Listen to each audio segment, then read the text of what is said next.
siku ya leo Wangapi wafurahi? Combien ne sont pas contents ce jour? Qui ne sont pas contents aujourd'hui. Si tu n'es pas content, nous allons faire une prière de délivrance.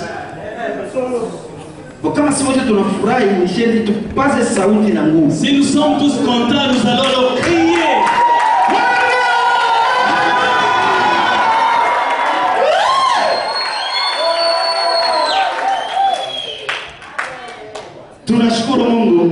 Nous remercions notre Dieu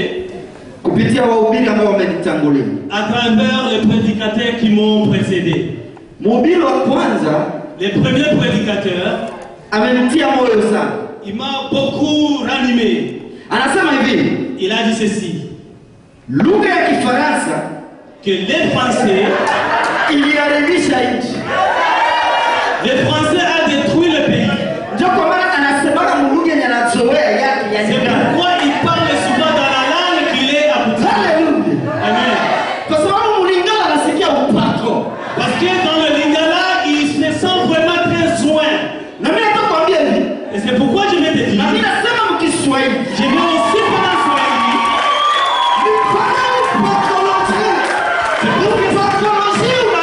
C'est là où je me sens que je suis très jusqu'à ce que je vais te dire. Je vais te dire ce que Dieu veut me dire. Amen. Le deuxième prédicateur a dit que la révélation que toi tu as, la révélation qui a été donnée, et tout le message que tu as, le message ne te suit pas. Le message ne meurt jamais. Amen. Amen. Amen. Amen. Amen.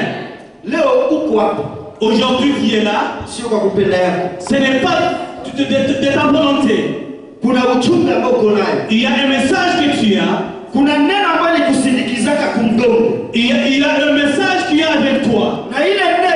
Et cette parole qui a fait que tu sois aujourd'hui ici. Pasteur Patrick a dit ceci. Quand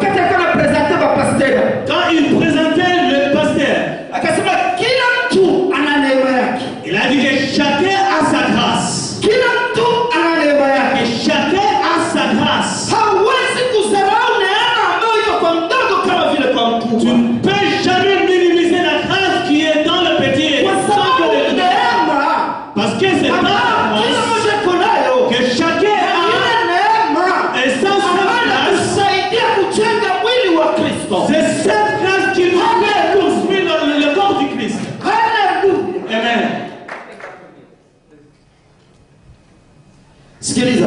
Écoute-moi bien. Il y a une femme, il était vierge. Et puis elle avait eu une grâce. Et l'ange est venu, il a dit que la grâce est avec toi.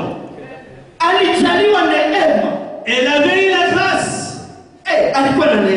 Elle avait la grâce.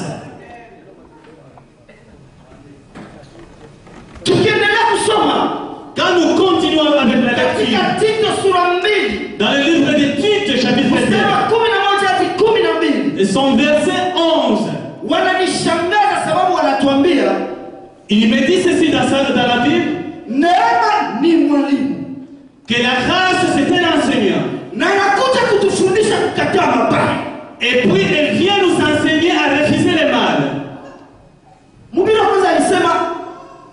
Le sans alcool. Le premier prédicateur avait mentionné les vins sans alcool.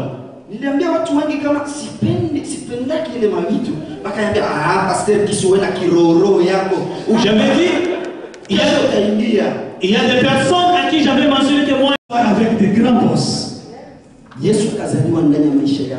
Jésus, quand il s'est amené dans ta vie, kazi yako ni kufungua moyo wako. Alors, ta chose, ce que tu veux faire, c'est juste ouvrir ton cœur. Fungua tu moyo wako. Ouvre ton cœur. Kisha fungua azaliwe.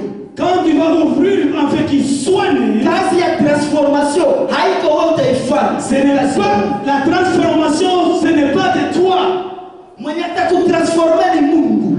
Il y a Dieu qui va te transformer. Yako ya kwanza, La chose que tu vas faire, contribution yako ya ta kwanza première contribution, ni kuaccepter Jésus comme Seigneur et Sauveur. juste accepte Jésus comme mon cause wako. Na kukubali kuanza hatua mpya.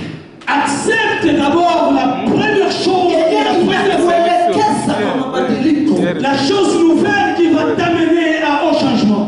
Na ile itaacha harufu zote.